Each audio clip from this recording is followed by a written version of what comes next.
This is Joe Carpenter. Today is July the 10th, 2021, and I'm interviewing Amador Cano for the first time. This interview is taking place at the home of Axel Martinez in Somerset, Texas. The interview is sponsored by the College of Liberal Arts and is part of the Maverick Veterans Voices Project. Thank you for being here. Good to be here. Where are you from originally, and what can you tell me about your growing up? I was born and raised in Corpus Christi, Texas. Mm-hmm. And we grew up poor. And it was a good life. We never knew we were poor because mom and dad always made sure we had something to eat. We had a pair of jeans and a good pair of shoes and a couple of shirts. So we were happy. We didn't know. We were just happy. Where did you go to high school? I went to Foy Moody High School, which happened to be right behind our home. There in Corpus Christi? There in Corpus Christi. And were you involved in ROTC in high school? No, I wasn't. I was in band, and I played the trumpet. But I kept trying to get into sports, and I finally broke into the high school basketball team in my junior year. And it was good. It was great. I also ran track.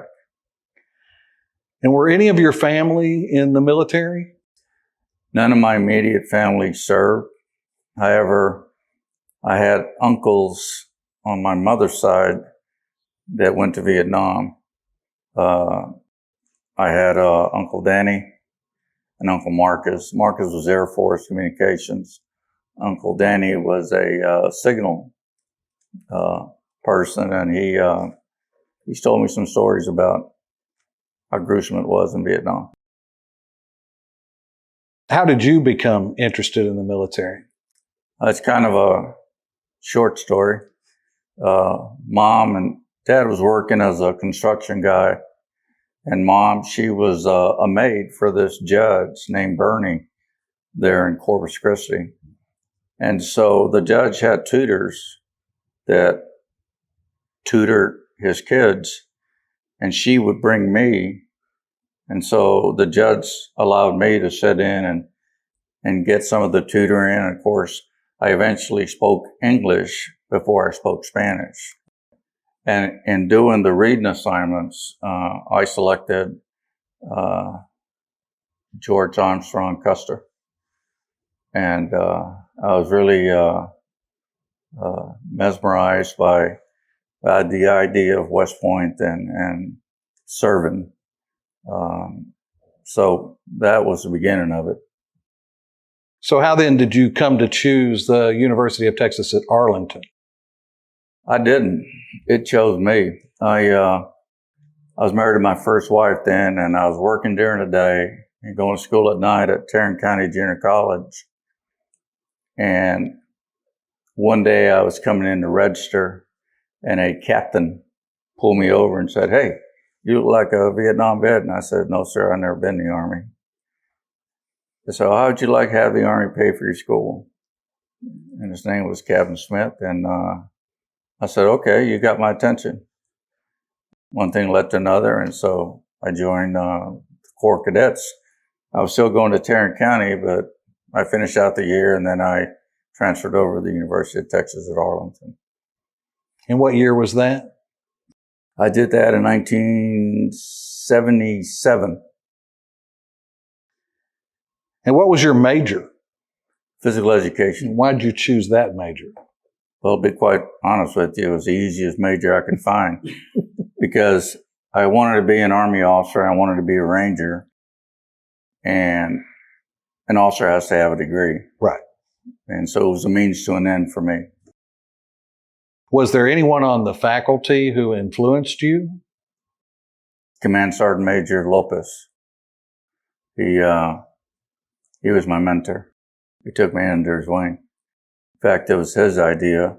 The Army had just opened up Ranger School to cadets from West Point and ROTC. And he knew I wanted to go regular Army. I didn't know what that was. I just wanted to be active duty. And he said, if you go to Ranger School and get your Ranger tab, you'll come back with a regular Army commission. And he explained to me what that meant. Obviously today that's not the same. But back then, the nucleus of the Army, if Congress drew us down to nothing, the regular Army officers would stay on active duty, all things being equal. And reserve officers on active duty would be the first to go. So I said, okay, that sounds good. Because I'm a career guy. I already knew it. And what year did you graduate? I'm year group 80. But I was supposed to graduate summer of 1980, and I failed my algebra course. I see. And so I had to take another course, a couple of courses. And I had an assignment to the what people call the Elite Airborne Unit, the 82nd Airborne Division. And when I read books about the devils in baggy pants, because I did a lot of reading, not just about Custer, I decided that's where I want to go. And I had an assignment there, and they kept it for me, but I had to get there on November the 14th, 1980. And so I took all the exams early and had a tutor. And I took the final exam and passed it, and Dr. Netterman approved me to receive my diploma. And they wrote me a letter that the Army needed. It said he has met all the requirements. He will graduate with his class December, some date in December. But I got on a plane and left for Fort Bragg on November the 13th. So now you, at that time, let me understand, you could get your Ranger tab before you were actually active duty Army. Is that correct? That's correct. I was in the first group based on what they did in 1977. They approved it. So I was in the first group that went, actually, that's not true. I was the second group. The year before, they had sent some cadets. And so I was the second group to go with 3. And they allowed that to happen for so many years, and then they stopped. Then you were commissioned really prior to graduation, is that correct? Yes, sir, I was. They had a Airborne National Guard, 36th Brigade Airborne, existed then. Parachute Infantry Regiment, 143rd and the 142nd. And I had finished Ranger School and had gone there without going to Airborne School. So I was a leg ranger going through Ranger School. And then I got my commission as a second lieutenant in the infantry, and I was assigned to the Alpha Company, first of the 143rd Airborne Infantry. And my company headquarters are right there in Arlington. Yeah, so I went there, and they made me a platoon leader. And Captain Quigley, my first company commander, he was a 82nd Airborne veteran from Vietnam, 3rd Brigade, fought in Vietnam. And so he took me under his wing and taught me a lot. So how would you describe that training experience, leaving UTA and going into Army training? How would you describe that experience? Well, I kind of did it backwards. I went to the unit, went out with them on their monthly jaunts, and I was trained up by Captain Quigley. And at one point, we jumped into Fort Hood, and he killed everybody except me, all the officers. So I took over the company and made a mess of it. But I learned a heck of a lot. And most importantly, I learned you have to depend on your non-commissioned officers and enlisted. They know what they got to do. All they need is a man that's going to lead them from the front and let them go, give them a mission, and they'll do it. And that was a lesson I learned. Captain Quigley made sure of that. What was your first assignment after training? My first assignment after I left the Guard and graduated, signed into the 82nd Airborne, they weren't expecting me because I wasn't part of the normal summer rotation. So I had been told by someone, and I think it was Sergeant Major Lopez, report in your Class A's. Do not put on leadership tabs. Report in jump boots. I've taught you how to do that. And find out everything you can about the unit you want to go to, and then sign in the 18th Airborne Corps. So that's what I did. And I got assigned to the 82nd Airborne, and then they assigned me to 1st Brigade, 1st of the 504th Airborne Infantry. And what were your first duties then? Well, it's funny. Lieutenant Colonel Akers, who made 2 stars, retired 2-star. He brought me into his office, and the first thing he did was look to see if I had a Ranger tab on my left shoulder. And then he looked at my wings. And then he looked at the rest of me, all in about nanoseconds. He had a picture of me before I opened my mouth. And so where do you want to go? So I want to be a platoon leader, sir. I've got platoon leader experience. I was in the Airborne National Guard. He goes, really? How many jumps you got? I said, I got 13 jumps. Okay, I'm going to send you to Charlie Company.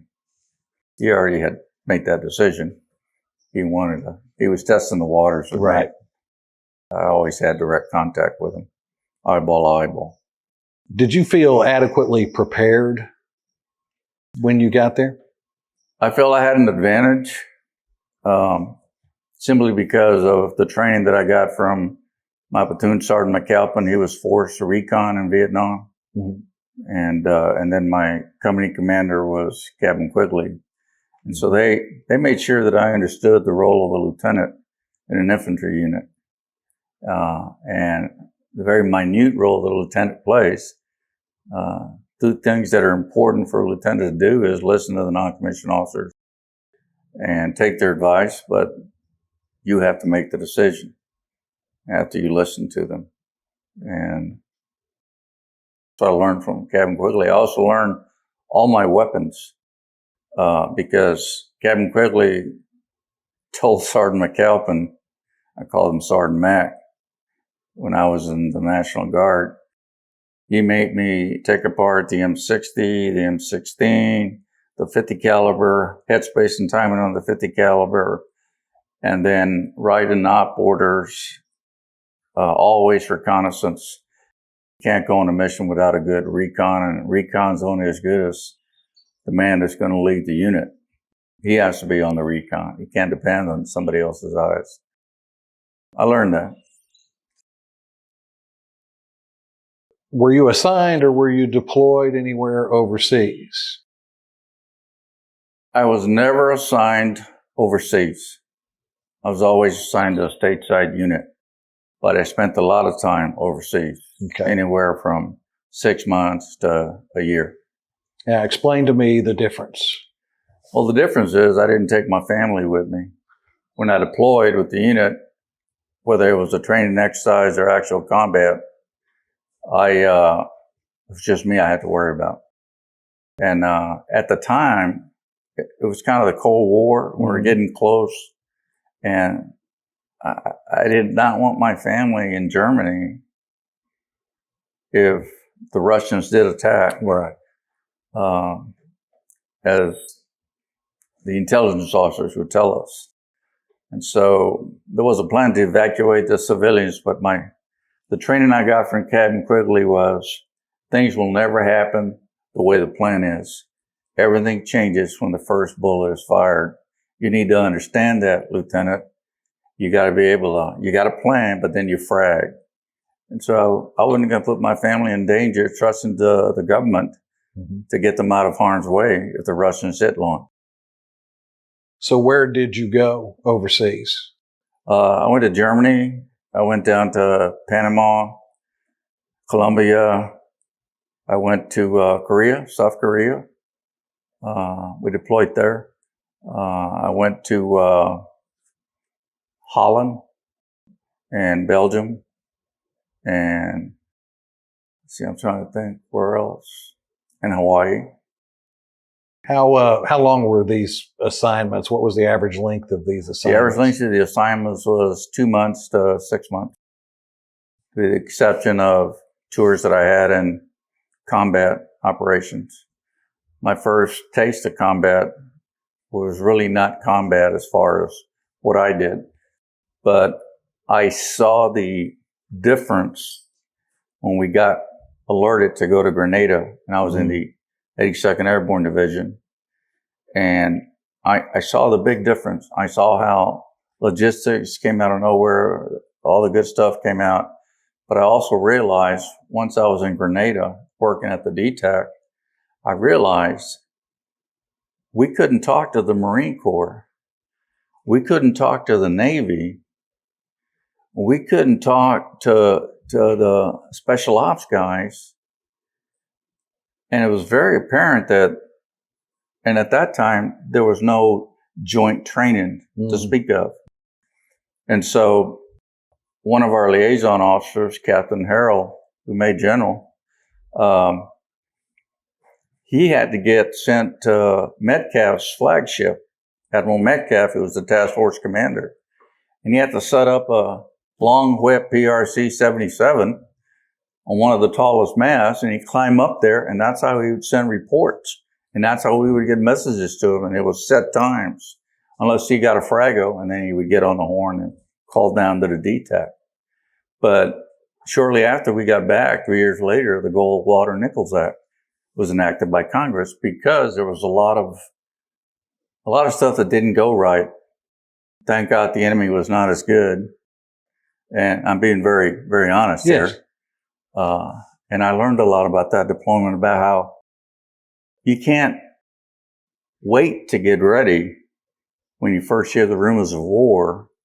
And Colonel Akers taught me this because he served in the 173rd Airborne Infantry in Vietnam. They were like the 911. First cav got in trouble or fourth ID, they would send in the 173rd. He told me, and he gave me a book, and it was Fields of Fire by James Webb. And in the book he wrote, all the preparations we make in peacetime will prove inadequate when you get into combat. So always, always train harder than you think you can handle. That was the advice he gave in the book, and it made a lot of sense after Grenada. Before any of these deployments, did you receive any sort of cultural training or language training? No, we didn't. Yeah. We had to put maps together and draw north, south, east, west grid lines and put numbers. There were not enough maps, not enough 1/50. And so we got a picture of the island, and the map guys showed us how to do it, and we made our own maps. We didn't have enough maps. That is. And this is the amazing. 82nd Airborne Division. And it was the Cubans that were there in Grenada. Is that correct? It was Cubans with some Russian advisors. I never saw a Russian advisor, and I never saw any direct combat.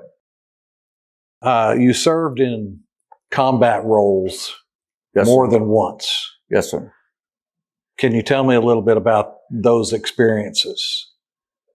Well, I tell you, I'm writing a book, and I'm in the chapter now where I'm writing about how my entire squadron field grades were relieved 2 weeks before we crossed the LD in 1991.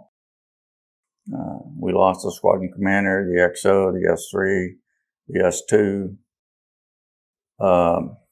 We're getting ready to launch, and we're supposed to be the 24th Infantry's Division covering force. And our task force went from 2 air troops and 1 ground troop, because the 4th ground troop came from the National Guard, the 48th Brigade, but they were not prepared to go. And so they started giving us what we needed to conduct a cover and force mission. You can't do a cover and force mission without tanks. and all we had was scout vehicles. So they gave us 2 tank companies. If you're going to do a cover and force mission, you need a dedicated battery. So they gave us a 155 sub-12 battery. Then they gave us MLRS. And so all of a sudden, as the headquarters troop commander, my 230-man troop grew to about 400. All right. And I immediately started training them when we got there. Got alerted on August the 7th. And I knew where the colonel was going instinctively. I had seen that look before with Colonel Lakers. And so I started planning what I had to do. And I figured we weren't going to leave for about 2 or 3 weeks. We had to load ships, and the ships had to get there. So I went into my mission planning on my own there. And when the colonel got back 2 hours later, first words out of his mouth was, "We're going to war, man." And what rank were you at this time? I was a captain promotable. I had already commanded twice in the 82nd Airborne, and I commanded a tank and Bradley company because we did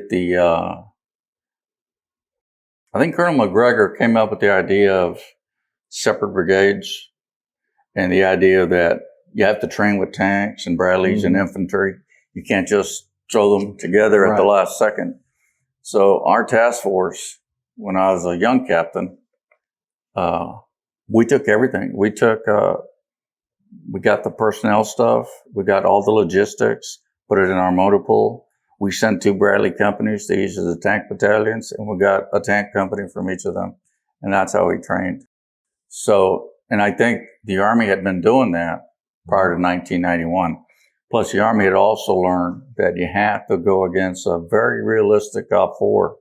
So the National Training Center for a mechanized tank unit and a modern-day air-land battle scenario, you had to have training where you're going against smart and capable enemy.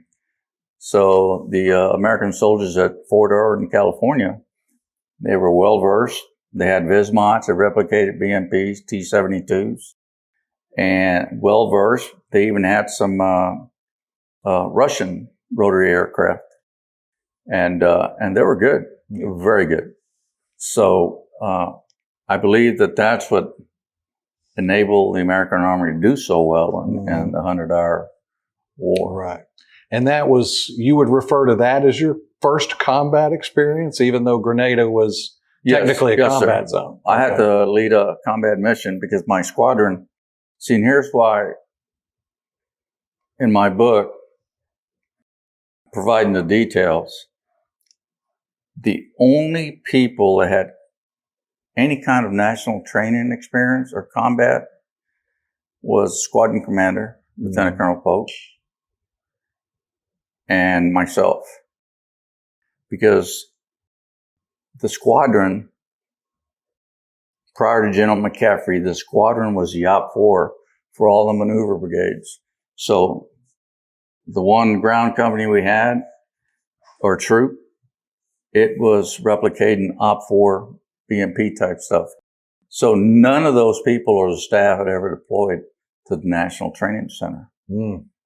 And so when I got there as a captain promotable, I said, I don't want to be a headquarters troop commander. I want a mech company or I want a tank company. Right. Because I know how to shoot both. Right.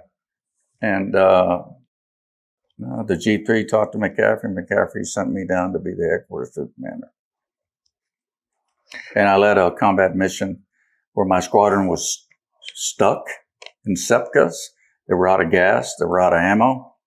And I just launched with all the tanks and Bradleys that we had fixed and one self-propelled howitzer. Took all the fuel helmets because I found my platoon leader lost, support platoon leader. I put everything together, put him in the middle, tanks in front, and we took off, linked up with the squadron, gave them gas and ammo, cargo helmets full of ammunition for the tanks and Bradleys. And then they took off and left me there with all my soft-skin vehicles. So I had to go back through enemy-held territory. So it was a dicey adventure. But yeah, sounds like it. we made it okay. What other combat experience did you have? Well, I retired in 2002 after 22 years in the Army. And then a year later, 2003, Operation Iraqi Freedom happened. And then my son had just got commissioned. He went to the 101st, and he got orders. The unit did, and they all deployed. His entire brigade deployed on the operation. After the initial fight in 2003, a year and a half later, he would go with his brigade, and they would go to Baghdad and Mosul. And so as soon as I found that out, I had worked for General Cody before, and he was then the Vice Chief of Staff of the Army. I called him, talked to his XO, and Cody called me back and, "So why the hell did you retire, Andy?" I said, "Well, sir, if you're not going to command soldiers, I don't want to just get a paycheck." He goes, "So you want to go back in?" I go, "Yes, sir." And he said, "Why?" I said, "Because my son's going to war. I'm not going to stay home safe in my bed." So he said, "I'll get you in." And 2 weeks later, I was on my way to Fort Jackson. Wow. Now, were you married at that time? Yes, I just married Melinda, and I was a retired lieutenant colonel. Yes. She had never been a military wife. Right.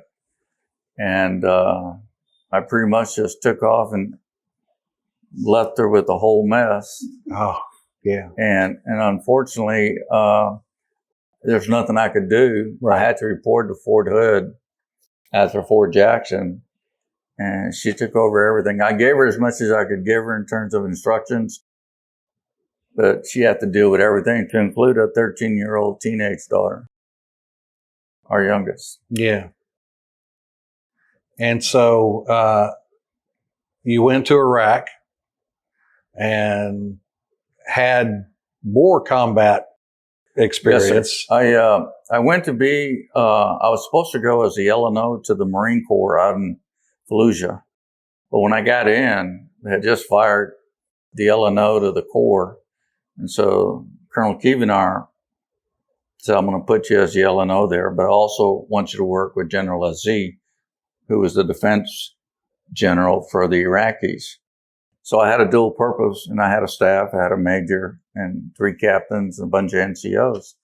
And so my time was spent between going out on patrols with the teams, with General Aziz, and then making the night meetings where they had the beef racks at the Corps. And I was the LNO there. So the major would brief me or the captain would brief me.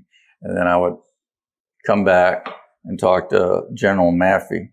Maffey and I were in the Ranger Battalion together. And the unfortunate thing is that combat takes its toll. Yes. And people don't realize that some men reach their limit sooner than other men. And it's not a question of that they're not brave.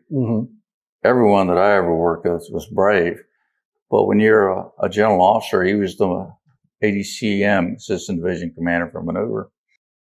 General Maffey, it was sad because I watched General Corelli, who was the 3 Corps commander, or the MCI commander, Corps commander there, walk out General Maffey. And then we got a brand new 1-star the next day. And I felt bad for my buddy because him and I would talk about some of the stuff we did in the Rangers. But it took a toll on him because he was always out. He'd see the casualty list. He'd see the wounded. I mean, I understood why. Sure. He reached this limit. Sure. And I think the Army handled it very well. And they sent him home and let him retire. And that's what should happen to people that have, for lack of a better term, severe PTSD. Right. And so what happened to you? in terms of the combat Mm-hmm. in Iraq, Yes. it was scary. It was different because before I had a tank or a Bradley underneath me. Now I'm in a Humvee that's not even armored because they were working on that. Right.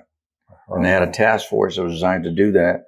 So we go out on patrols, it's not foot patrols. 3 Humvees would go out, and I would go out to go work with the Iraqis, the defense ministry. I would go meet with General Aziz. Mm-hmm. Then we would go inspect training. I always worried about IEDs, but thank God I never hit one. None of our on any of the patrols. And it was scary to go outside of the fence. And but we did it. And the courage of my NCOs, that was unbelievable. I had a female combat medic. She was tough as nails. She was very tough as nails. So was that your final deployment? Yes, Iraqi sir. freedom? Yes, sir. I finished, I put my son on the airplane out of Baghdad International Airport in November the 10th, and then I redeployed on November the 19th. And while I was there, my son got blown up. He got hit, but the bullet just missed his neck because it hit the SAPI plate, but it knocked him down. And he got blown up, lost his hearing.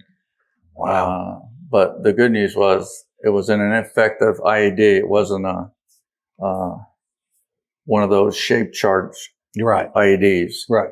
And so that's why him and his people survived.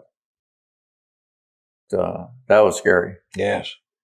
And I got to see him twice. Got to see him twice when I was there. And I asked my son, and this is why it brings me back to present. The guys that do the dying are the captains and the master sergeants and below. Okay? And so we're leaving Afghanistan, and it feels like a repeat of what happened in Vietnam. And the people that suffer are the men and women that either get killed, and if they get killed, then there are children back home and wives or husbands, and now they got to deal with that absence. And I just don't understand how our general officers and our politicians can send great Americans into harm's way without a clear-cut objective. And it's one thing that it's always bothered me. And that is very reminiscent of Vietnam, isn't it? Yes, it is. We have some warrior generals, but I don't think I've seen one lately. General Cody, General Thurman, who I work for directly in the 4th ID, Maffey. Those guys, they're warriors. They were out every day. They were out. And my commanding general got shot down and got wounded. So he wasn't staying in the headquarters building. He was out all the time. So how long were you in Iraq altogether? 9 months. And after Iraq, what did you do? I came home in November, and I retired again from the Army on February the 1st of 2007. And your wife, who hadn't been a military wife before, was now a military wife. Yeah, she had earned her spurs, so to speak. Sounds like it. She did. She was awesome. Yeah. The good news is, unlike 1991, where we couldn't talk on a daily basis, and so I would find out about stuff that's going on from my first wife by having to go into Dhahran before we went into battle and find out what's going on with my guys. And I almost had a couple of suicides, but it was hard to communicate. But this time, I would talk to her almost on a weekly basis to find out what's going on and everything. And then that's when I found out one day that my father, who was ill, had passed away while I was there. I'm sorry. And then I flew back right away to bury Dad. Oh, you were able to make it to the funeral? Yes, sir. That's great. General Thurman, I don't know what he did, but I was gone. I came in at midnight from a mission, and at 4 o'clock in the morning, they were waking me up and putting me on a C-130 out of Bayat. And so I made it back, but my son was on leave too then.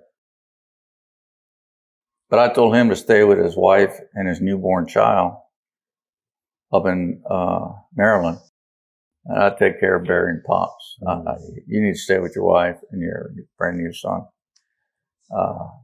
So I'm not sure where I was going with that. I'm losing my train of thought. So this was during or immediately after Operation Iraqi Freedom? Is that when this occurred? No, I was already in country. And then Dad died on June the 7th. Okay. My son had just gone on leave, 2 weeks leave, because he got there in November. I got there in end of March. Right. And then I came back, continued my mission, and then the 4th ID finished her mission. We got replaced by the 1st Cav. And that's where I ran into my friend General Brooks. She was the ADCS for the 1st Cav. And we talked, and he wanted me to stay. I said, I don't think so. Right. So. Sound like you did your bit. I did my bit. My son was home safe. Yes. I could look myself in the mirror. Yes. It's time to go home. So during this period, you'd mentioned in Desert Storm or during the Desert Storm period, how you communicated or didn't communicate with your family, as it were. How did you communicate during Iraqi Freedom? What was the difference? Well, the difference was, for starters, anytime you're in the field, you dig a hole and take care of business. Right. 91 was the same way. It was like Vietnam. You had to burn shit. You know, I didn't. Right. The soldiers did. Right. But when I got into Baghdad, I got a room with a bathroom between me and the other colonel. I had a toilet. I had porcelain. I had a shower. I had hot water. Right. And I got 4 meals a day. So I was like, oh my God, this is the way to go to war. Right. I could not believe it, the difference. And then the soldiers were so much more competent. I mean, our army was good. Between the two. Yeah, our army was really good in 91 and when I was there in 2006. And the equipment that the soldiers got. When I went through Kuwait, I got 2 pair of brand new boots. I couldn't find a pair of boots to save my life in 1990 and 91. I had 1 pair of boots, black boots. And they looked white after a while. Bet they did. Yeah. So the Army had really improved and grown leaps and bounds. And the communication with your family? Telephone. Right there in the division headquarters. Yeah. I'd call her up. We'd talk. That is different from 1991. Oh, yes. So how did you deal with stress during these stressful times? Did you? That's all I did was, every chance I got was work out. It's the way to relieve stress.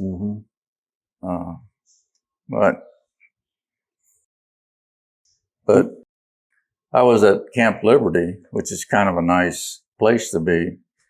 My son was at Camp Rusty or Rustamaya, which is about the size of It's about half a square mile. And so they would get mortared and rocketed every night because they were down pretty close to Solder City, which is a rough place to be in 2006.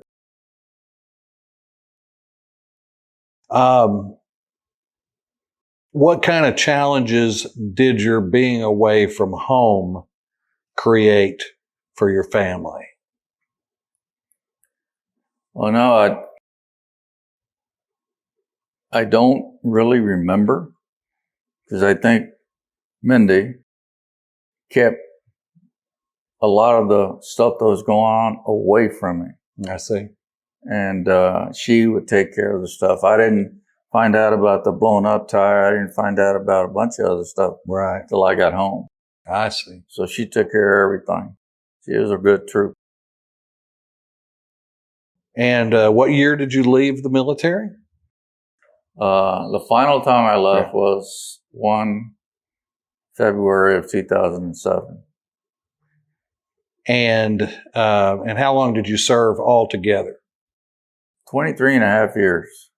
So I round up to 24. And your rank when you left the service was? Lieutenant Colonel.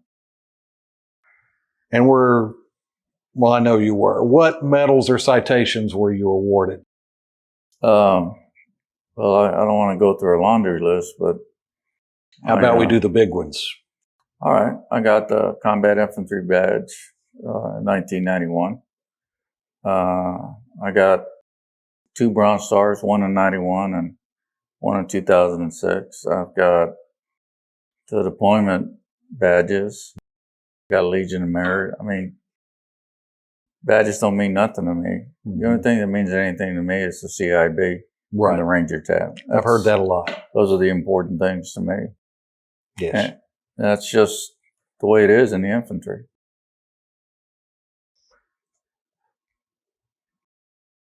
Are there any other specific experiences or memories that you have of people that you served with? Anything maybe humorous? Anything happened that was funny? When I took over the headquarters troop, and I did this in May, and we already had seen the rumblings in June and July of Saddam. The first sergeant, this is my third command now. The first sergeant came in and goes, "Sir, how are we going to run this company?" I said, "Well, I ain't going to run nothing. You're running the troop. I'm just going to command it." He goes, "I like that. We'll get along." So, after 2 commands, he pretty much got everything wired down. Right. So during your time in service, all your time in service, and maybe even take it back to your time at UTA, did you experience any discrimination? If there was discrimination, I couldn't really identify it. I knew that I had to be better than the next guy. And that's what drove me. Right. And that's what drove the Jodies. That's what drove me on the IT. You never wanted to be second best. Right. And to that point, this is for Orlando Reyes, okay? Okay. He talked about how I could never beat him in anything. Right. The truth of the matter is, I beat him in the Ranger School. I beat him to get his airborne wing. Okay. And I beat him in a dance contest down in the Dry Gulch. There you go. You can take that and put it in the bank. That's right. I'll make sure he gets that message. Is there anything that reminds you of your service? Anything where in day-to-day life, sights or smells or sounds or music, something like that reminds you of your time in service? Every now and then, and my wife knows me pretty good. She always knows when I'm not there. I'm back there. All right. On anniversary dates of when I lost my best friend, Phil Curtin. He was a West Point graduate. I trained him the summer between his sophomore and junior year at West Point, because the 82nd and the 101st would off and on every other year, we would go and train during the summer at Camp Buckner, which is right there at West Point. And that's where I met Phil Curtin. And then I saw him again when he was air troop commander, when I took over the headquarters troop. And he said, "I'm glad you're here. Now I'm going to call you Andy." We were tight. Yes. And he, on my mission, I bailed him out, but he bailed me out too. I got him gas because they were not working for the division in Cap Squadron. They had been assigned to the lead brigades, maneuver brigades. So Charlie and Delta Troop, which had Super Cobras, they were working for the brigade commanders as their forward screen. And he needed gas. He was out, so I filled him up. And then he told me to not go here because there was a tank, T-72s. So we went the other way. So he saved my life, essentially. But then I lost him in 1993, August the 7th. I got the phone call from Yuma because he was a helicopter instructor at the Marine Corps base. It's the equivalent of Top Gun for helicopters. Right. So he crashed and burned on the side of a mountain. And I got the phone call from Elaine, his wife. And that hits hard every summer. Yeah. So at the same time. Yeah. Do you remain in contact with anyone with whom you served, either in the military or we've discussed a couple of your friends, or prior to the military at UTA? Who do you remain in contact with? I lost contact with everybody once I got in the Army. But then once I got back, I ran into Orlando and, of course, Ranger Martinez. And so we were always tight. And I met Ranger Martinez again, when I was teaching ROTC, because after I left the Army in 2002, I began to teach ROTC at James Madison High School. Oh, okay. And I wasn't a Jody, but I coached my armed drill team. Oh. So I invited Ranger Martinez to come observe my team and give me some pointers. And he was very impressed. Yeah. He couldn't believe that a IT guy was coaching this team. Right. Which I thought was ironic. Right. But and so then Axel and I we got pretty close. And I don't have a lot of friends. I'm very careful about who I call friends. Yes. Martinez is one. Reyes is one. Yes. Tony Molina, who was a police officer in San Antonio, we're real tight. And then my Ranger buddy who worked for me in my last tour at Fort Sam, Ranger Spiro. He was in Desert Storm as well, but he was with the 82nd Airborne. I was with the 24th Infantry. And besides teaching ROTC after you served, what else did you do? Well, I volunteered. So my wife and I, Mindy, we used to deliver food every Tuesday. And then we started picking up the food that we brought to everybody else so they could go deliver. And then we did our route. And I joined the Lions Club. And we were busy there. But I didn't work. I retired from teaching ROTC in 2013 because I had to have back surgery. I see. And I had it, and I was really no good no more. Right. So I retired. Jumping out of planes does that to you? Jumping off of tanks and Bradleys as well. Yeah. James Madison High School, where was that? That's in San Antonio, part of the Northeast Independent School District. Okay. And how did you end up in the San Antonio area? I was supposed to take command of a provisional battalion at Fort Stewart, Georgia, which are now called TSBs, and those are command. Back then it was provisional. They needed somebody to train the 48 National Guard. So the guy that got brigade command recruited me to be the provisional battalion commander. And I had to stay at Fort Stewart again. And I said, no, I ain't going to do that to my daughter. Yeah. She was getting ready to enter high school. Ah, yeah. So I said, being in 06 is cool, but Right. screwing my daughter so that I can make 06, Right. that's not good. So I elected to tell Branch that I wanted to go to San Antonio and I wanted to go work somewhere at Fort Sam and give the command to someone else. Okay. And that's how I got. So what'd you do at Fort Sam?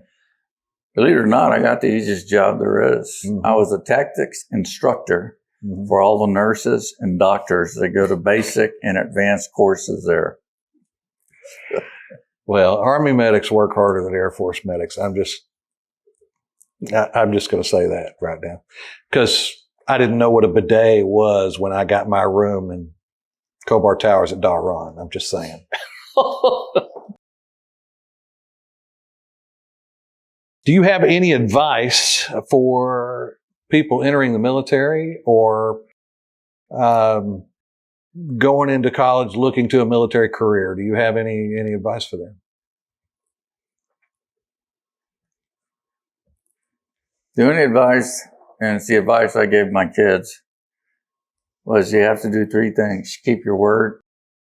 It's only you can give up that. You give it up. No one can take it from you. Right. Your integrity. Always do every job, whether it's mopping or collecting garbage or being a doctor. Always do it to the best of your abilities. Don't take shortcuts. And then the third thing I told them was, always remember where you came from. And you're better off than a lot of people. That's the advice I would give people. They're going into service. If you could serve, would you do it all over again? Yes, sir, I would. Would you do it the way you did it? Yes, sir, I would. Yes, sir, I would. How often do you return to the UTA campus, and what do you think of the changes that have occurred there? Well, up until this last year, I used to go there. The last 4 years, I'd been going, but then last year we didn't go because of the COVID. Right. Yeah. And I was working with Colonel Parker, assisting him in the preparation of the Hall of Honor.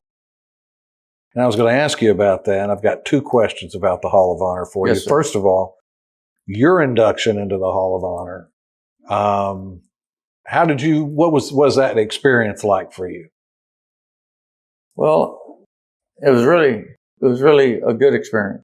I had been to Orlando's Hall of Honor induction. And that was really grand the way we did it. And then Ranger Martinez, I think he got inducted the following year. And then Orlando nominated me, and Powers of the Beach said yes. And so it was a good experience. I brought my wife, my mother-in-law, and my daughter. My son was in the military, so he couldn't make it. And the other son was working in San Antonio. He couldn't make it, couldn't get off. But it was a good experience. I never thought I'd be in the Hall of Honor. I didn't think I was good enough. And you're in with quite an impressive group of people. And you nominated, if I understand correctly, you nominated Larry and Claudia Pink. Is that true? Yes, I did. Tell me a little bit about the inspiration for that. Well, Larry Pink gave up a lot of things. He's a good family man, and gave up getting his degree so that his wife could get her degree. Yes. And they're still together. Yes. He's the only one out of the whole group Yeah. They're still the same woman that he married many years ago. But he's done a lot of service for the community.